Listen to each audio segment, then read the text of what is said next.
because Germany is the birth country of the big composers, Bach, Beethoven, Brahms. Many people think, oh, violin related to just classical music. Comes from inside, then it's a long-term thing. If it's forced upon you, at some point you will break and then stop it. Play Sure. for us.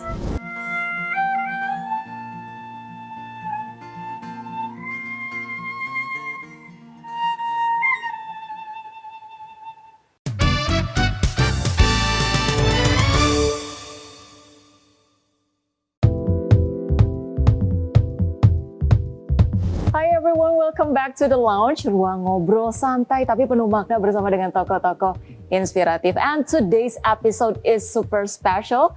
Hari ini kita akan ngobrol soal musik dan juga mimpi. Our guest is not just a brilliant violinist, but also a bridge between East and West. Someone who has made Indonesia proud on global stages. Dari kecil main biola, tumbuhnya di Jerman. Dan sampai hari ini menjadi salah satu violinist paling berpengaruh dengan reputasi global. So please give a warm welcome to Iskandar Widjaja. Hi, Kak Is. How are you doing? I'm doing great. How are you?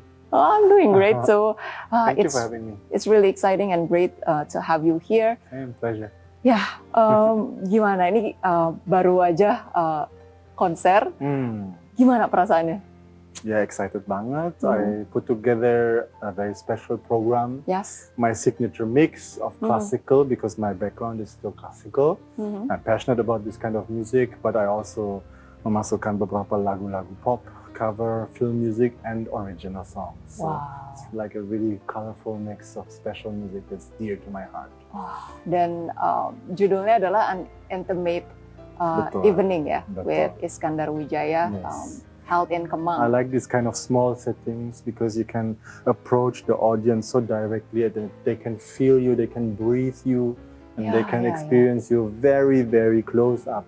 Jadinya heart to heart banget Betul. ya. Oke, kita bakalan explore more about the concert, but before that, teman-teman semua selalu pengen dengerin ceritanya Kak Is nih. You started playing violin since you were a kid.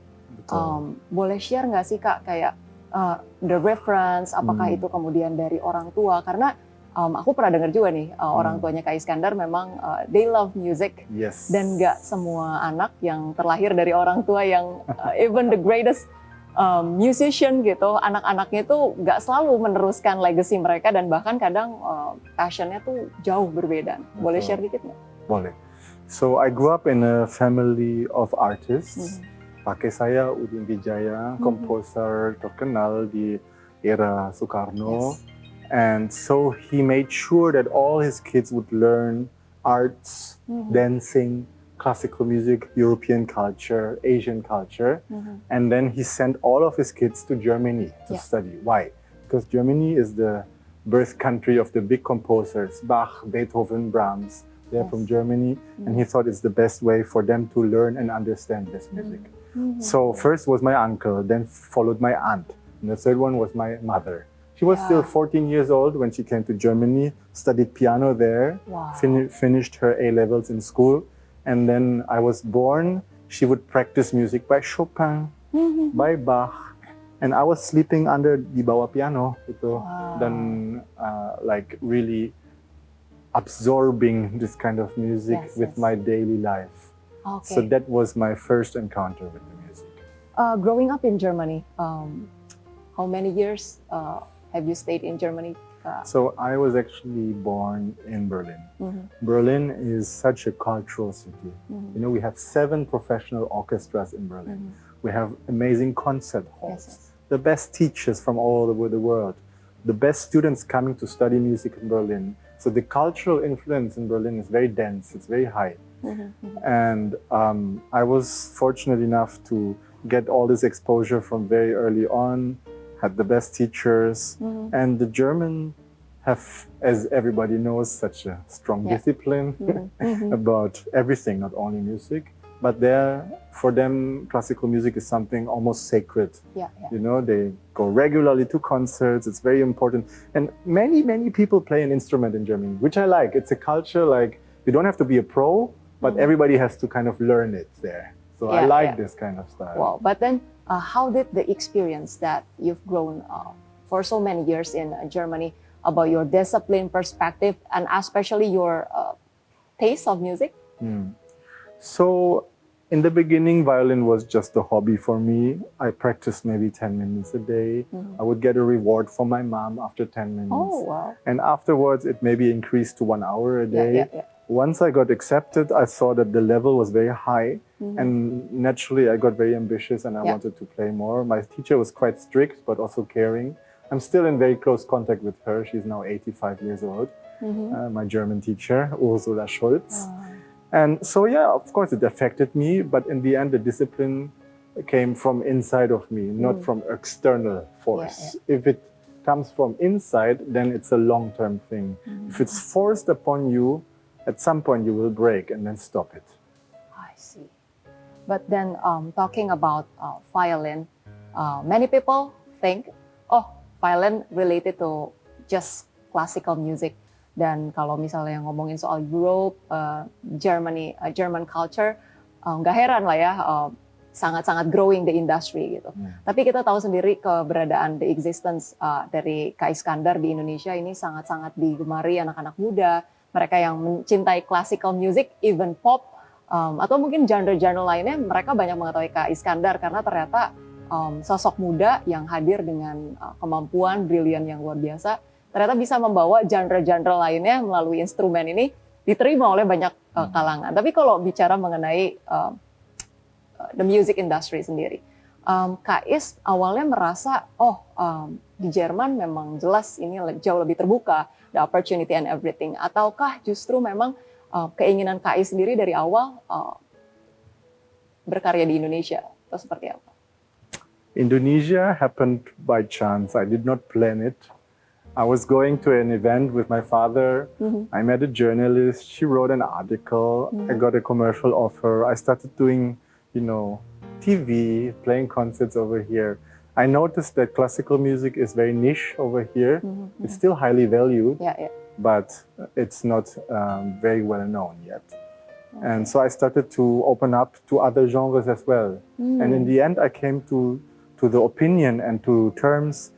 It doesn't matter what genre you play. It doesn't really matter. It's a universal language. What matters is if you can reach hearts. And what matters is the skill. If you have acquired a certain skill on your instrument, you can play whatever genre. It doesn't matter really. So for me, as I said, it's one universal language. And I love reaching, different kinds of audiences, playing to all kinds of age segments. And usually my concert is very full of different kinds of people, the classical lovers, the younger fans, the violinists, enthusiasts, the one that don't know violin, maybe come from other reasons. So I really like this kind of colorful mix in my concerts. Kalau ngomongin soal klasik, jelas itu yang jadi acuan utama Kak Iskandar dalam bermusik. But talking about other genres, yang paling favorit apa sih dari Kak Is, khususnya mungkin di Indonesia ya, ranging banget industrinya? I really like old Indonesian love songs. I think they're very melancholic and have beautiful melodies and cocok banget untuk biola karena biola itu alat musik cocok untuk musik sedih, musik romantis, musik yang indah dan merinding. And lagu-lagu Indonesia sangat melankolis kadang-kadang, full of emotion, and I think it's a perfect fit with Indonesian melancholy style played on the violin. Which song do you love the most? And would you play for us? I'm not going to tell you the title, I'm just going to play and you guess the title. Okay.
that song, it's sepasang mata bola. Correct. Aku nggak expect loh itu keroncong. Aku nggak pernah denger dimainkan dengan versi Tapi seperti aku ini. suka versi slow, lebih mellow, lebih Ya, intim, ya, ya. and akustik tanpa beat, tanpa anything. Oh, that was really beautiful. Thank you so much. Did you also play that song in your concert? Yes, I'm going to play the song. It's one of my favorites. Wow. I actually grew up with the version by Maestro Idris Sardi, one of the pemain biola berasal Indonesia, legendaris. Wow, cool. By the way, congratulations on your intimate concert. So how did it feel to finally bring an intimate evening to the audience? I think it's really special to play in a small setting to kind of selected crowd because it's a almost one-on-one experience. You know, you feel like you're talking to the audience members. You're bearing your soul on the stage. I mean, you're completely naked in a way. People can see you, people can feel what you feel, and you make these very strong connections with your audiences. And this is what I thrive on, you know. To play music just for myself, it's nice, but to share it with people, it's always a very magical, almost a spiritual experience for me. Oh, what was the most memorable moment for you? I really feel like it's special to play Indonesian music in Indonesia. I don't know why, but it feels like it reaches straight to their hearts because the people have a strong connection to songs that mean something to them. And I also love the fact that Indonesian people are very proud of their cultural heritage. They are really, you know, proud to showcase what is their own identity. And I think many cultures should learn from Indonesia to own your own culture and to show it to the world. Wow. But actually, what's the main difference when you play violin or a concert in the Germany or European countries compared to in Indonesia? I can tell you the difference, but it's very subtle and it's hard to grasp because it's all about energies in the end. So each audience gives you a certain energy and you feel it on the stage. You feel the feedback of energy because you give energy and then it comes back to you like a sponge in a way. So I feel like German audience very much appreciate music with a lot of content, a lot of deep understanding. They're not too much on the sweet side. If I play musik terlalu manis, I feel like there must be a balance, a counterbalance. Something like if you eat only dessert, but you need to counterbalance it with maybe whole wheat bread. You know what I mean? That is the main difference. I feel like in Indonesia, if I give too much whole wheat bread, then mereka pengen yang manis saja. I see, yang Indonesia yang manis-manis banget lah ya. Tapi kalau ngomongin soal market segment ya, untuk di Germany sama di Indonesia itu secara age range itu lebih ke remaja atau orang tua sih sebetulnya. So sebenarnya in Germany we have an older demographic, right? We have a lot of older people. We have not so many children and young people in Germany. That's just a given. So naturally my audiences would be more towards the older segment. And in Indonesia we have a lot of young people and usually it's a mix. I mean, when I play in Germany, I notice also a rising number of young audience members, which makes me of course happy. But I appreciate as well the older generation that bring the knowledge to the concert and understanding. So naturally, it's going to be a bit younger crowd in Indonesia if I perform.